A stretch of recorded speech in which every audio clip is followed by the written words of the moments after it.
Say what you want about nature versus nurture, but the conquer the world, get her done girl, type A part of my personality was born into me. My name is Jodi Orgill Brown, and I grew up in the wooded hills outside of Washington, D.C. in Northern Virginia. By the time I was 4 years old, I was already social, outgoing, and even comfortable in front of a crowd. I even spoke at my preschool graduation. In first grade, my teacher would leave the room and leave me in charge at the head of the class, which is exactly the way that I liked it. A few years later, I ran for student body president and lost, but later ran again for secretary, and that time I won. In high school, I was voted most likely to become president of the United States. My parents had always told me I could be whatever I wanted to.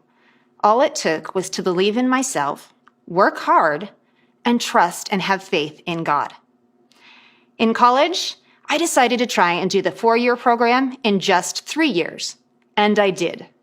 But I was surprised to find my husband along the way, because that had not been part of my plan, at least not at that point in time. And as much as Tolan and I are opposites in what seems like nearly every way, he is also my perfect match. We are so well-suited and stubborn, but we love each other and have made a wonderful life together. When our oldest son was born, I started working my nonprofit job from home, so I could love on my little ones and still have a job that would be a mental outlet for me and that would give me a little control over something in my life. By the time our 4th child was born, I was honestly living what I would deem to be my white picket fence life. Everything was the way I had envisioned from the time that I was a little girl. But then, the dizzy spells started. And I had a hard time placing one foot in front of the other as I walked down the hall. Within a few short months, headaches ruled my life.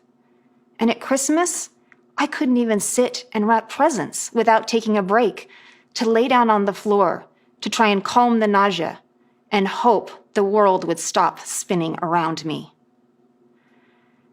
I went to the doctor over and over and over again. And by the time I finally laid in an MRI machine, we were so desperate for answers, I didn't think anything could faze me.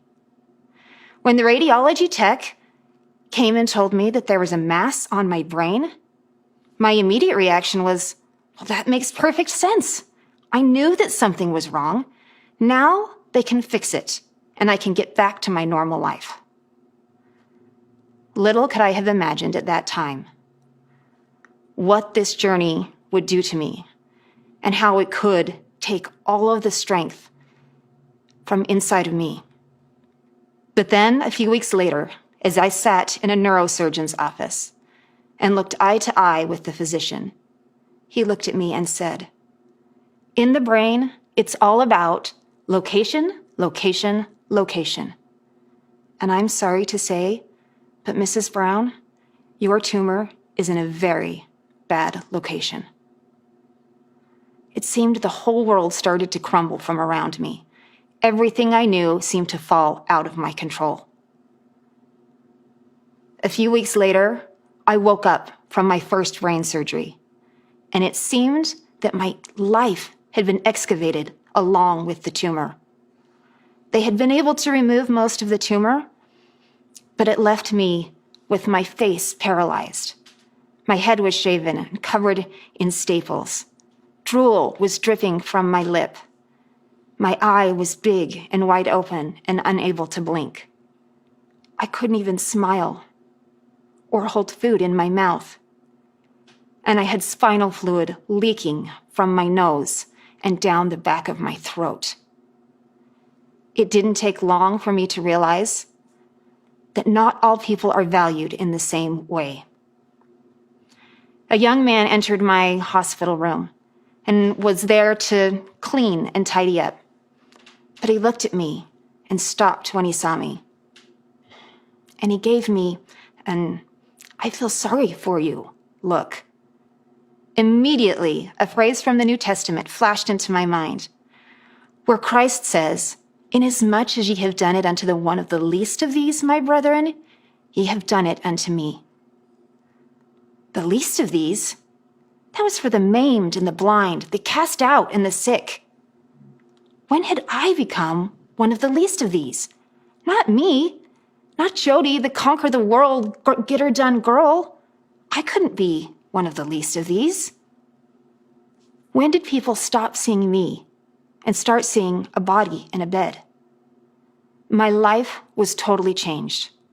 I could no longer care for myself, my husband, or my small children. It seemed everything in my life was out of my control. That is when I learned that every interaction is an opportunity to change a life. And indeed, at that time, every interaction did change my life in one of two ways. Either it bolstered me and helped me find strength to keep fighting the battle, or left me feeling hopeless, helpless, and sometimes invisible. One day, a CNA entered my room. She did not tell me her name, only announced that she was there to bathe me. She helped me get onto a plastic mattress and wheeled me down the hall to a shower room.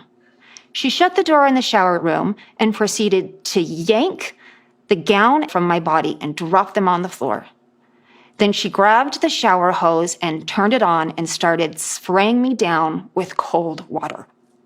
I felt all of my dignity and humanity spiraling down with the tears and the water droplets. It seemed every part of me was washing away with the water. I may as well have been a car in a car wash, a body in a bed, a name on a chart. Every interaction is an opportunity to change a life. And that interaction left me defeated, deflated, hopeless, and wanting to give up my fight. But 9 long days later, when I was still in the hospital and still fighting for my life, but finally starting to do a little bit better, I had decided that that was going to be the day that I was going to try once again to have a shower. And I had made this decision. I was gearing myself up and getting all of my energy ready for this.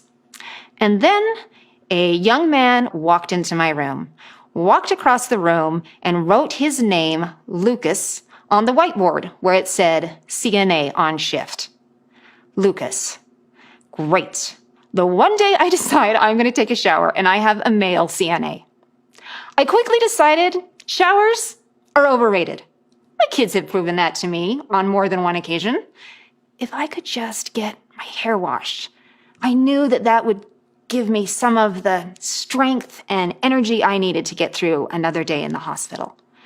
So I asked Lucas, or Christy or Heather or one of the girls around on shift today, could they come in and help me wash my hair? And Lucas gave me a funny look. And he said, I can help you wash your hair. Great.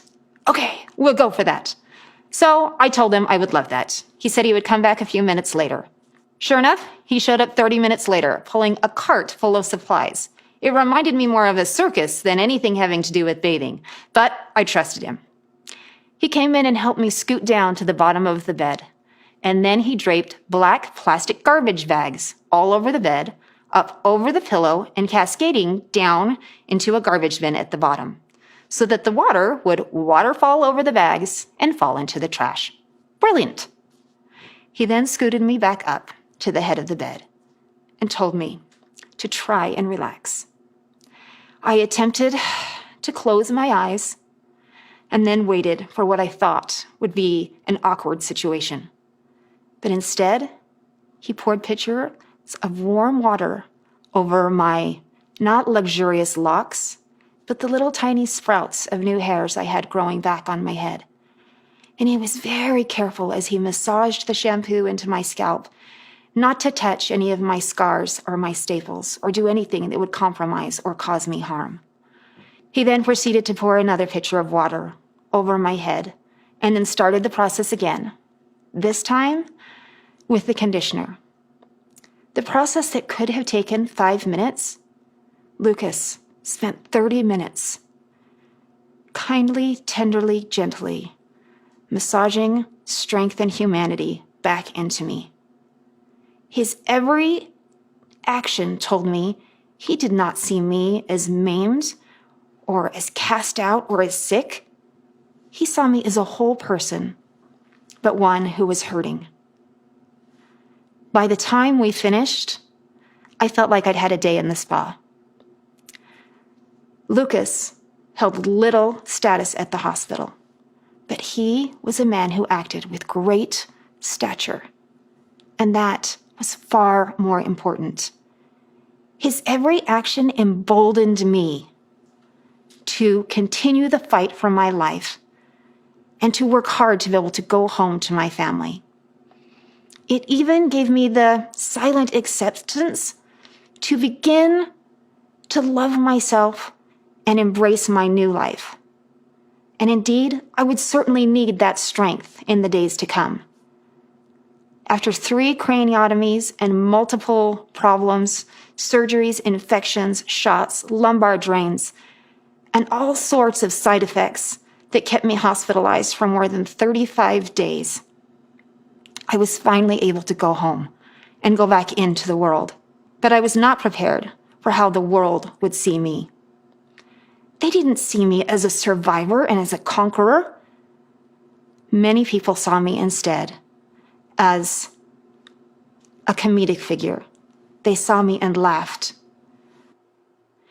Every soul is great in the sight of God. When Christ encouraged his disciples to love and serve the least of these, it was not an insult. It was an invitation to stop seeing imperfection and start seeing the divine individuals that we truly are. When we stop screaming at each other and start seeing each other, that is when we can embrace the imperfections that we have and live our lives to the fullest every day. No matter how dark the storms of life, always remember, behind the clouds, the sun still shines. There is a plan for you. Stand tall, look people in the eyes, and smile. You are beautiful and divine by design. Thank you.